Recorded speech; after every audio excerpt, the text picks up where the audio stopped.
रायपुर में ईडी जांच से बड़ा खुलासा, नकली होलोग्राम और पैसों की डीलिंग चैट्स जो है वो सामने आई है। चैतन्य बघेल बना 200 करोड़ का मास्टरमाइंड, साथ ही 850 करोड़ कांग्रेस तक पहुंचाने के सबूत भी मिले हैं। ब्लैक मनी को रियल एस्टेट प्रोजेक्ट में जो है तब्दील किया गया है, ऐसे सबूत भी ईडी को मिले हैं। तो लगातार जो है चैतन्य बघेल पुलिस हिरासत में है, लगातार पूछताछ की जा रही है और ईडी जो है बड़े चौंकाने वाले खुलासे कर रही है। चैतन्य बघेल जो है 200 करोड़ का मास्टरमाइंड बना है, ऐसा ईडी का कहना है। पूछताछ के बाद जो है 850 करोड़ तक कांग्रेस तक पहुंचाने के सबूत भी मिले हैं। तो ब्लैक मनी को रियल एस्टेट में कन्वर्ट करने के भी यहां पर सबूत मिले हैं। और इसी खबर पर ज्यादा जानकारी के साथ सहयोगी दिलीप साहू जुड़ गए हैं रायपुर से हमारे साथ। दिलीप, अगर बात की जाए ईडी जांच में बड़ा खुलासा हुआ है, चैतन्य बघेल जो है करोड़ों का आसामी बताया जा रहा है और कांग्रेस को जो है मनी ट्रांसफर करने के भी सबूत मिले। आखिर क्या कुछ जानकारी जुटा पाई है ईडी?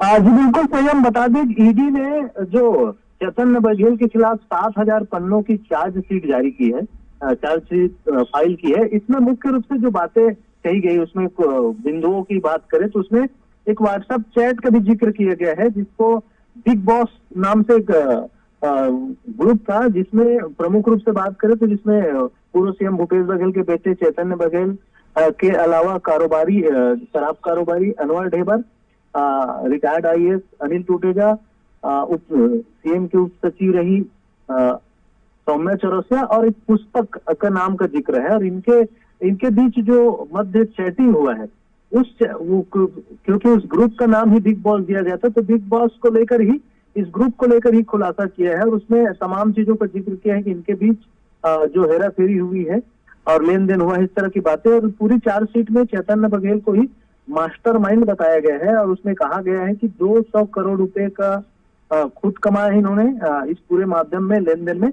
और 850 करोड़ कांग्रेस को पहुंचाए हैं। इस तरह की बातें इसमें कही गई इस चैट में। और साथ ही साथ इस चीज का भी जिक्र किया गया है कि ये जितने मामले सामने आए थे उसमें मुख्य रूप से जो पैसा इन्हें मिलता था, वो पैसा कहीं न कहीं कांग्रेस के संगठन के कार्यों के लिए दूसरे राज्यों में पहुंचाने के लेकर भी जिक्र किया गया है। और ये जो पैसा है वो तत्कालीन कोषाध्यक्ष रामगोपाल अग्रवाल के पास पहुंचाया जाता था, फिर वे विभिन्न तरीकों से दूसरे माध्यम से दूसरे जगह पहुंचाते थे। इसके अलावा ये बातें भी कही जा रही है कि ईडी जो उनको पैसा मिलता था कमीशन के तौर पे चैतन्य बघेल को, उस पैसे को वो रियल एस्टेट के प्रोजेक्ट है उसमें इस्तेमाल किया है। इसको लेकर भी उस चार्जशीट में बहुत सारी जो पन्ने हैं उसमें जिक्र किया गया है और दिखाया गया है कि किस तरह से कब कब उनके बैंक अकाउंट से वो ट्रांसफर हुआ है। रियल एस्टेट के जो उनके फंड्स में पैसे आए हैं उसका जिक्र करके दिखाया गया कि 5 करोड़ से अधिक की राशि उनको रियल एस्टेट में ट्रांसफर हुआ है अकाउंट्स के माध्यम से। इन तमाम चीजों को जिक्र करते हुए ईडी ने सीधे तौर पे ये आरोप लगाए हैं। और ये जो कहा गया है कि 7,000 पन्नों का जो चार्जशीट दायर किया गया है, इसमें बहुत सारी चीजें जो अलग अलग माध्यमों से हमारे सामने हमको मिल पाया है, उसमें ये जानकारी स्पष्ट रूप से सामने आई है कि कुल मिलाकर जो बड़ा लेन देन की बातें कही गई थी, पहले ईडी इसको जब शुरुआती दौर में गिरफ्तार किए तो उस समय जांच किए थे, उन्होंने ईडी ने कहा था कि कमीशन का 16 करोड़ 70 लाख रुपया चैतन्य बघेल को मिला है। लेकिन बाद में इसे अभी जो चार्जशीट में जो दाखिल किया गया है उसमें ये बताया गया है कि 200 करोड़ रुपए उन्हें कमीशन के बतौर मिला है। एक तरह से जो रकम है कई गुना बढ़ गई है। तो कहीं ना कहीं ये चार्जशीट और इसके माध्यम से जितने आरोप लगाए गए हैं उसको देखना होगा कि बचाव पक्ष इसको लेकर किस तरह की अपनी बातें रखते हैं। लेकिन फिलहाल ईडी की ओर से लगभग जो चार्जशीट प्रस्तुत किए गए उससे लग रहा है कि चैतन्य बघेल पर ये पूरा सिकंजा कसा जा रहा है।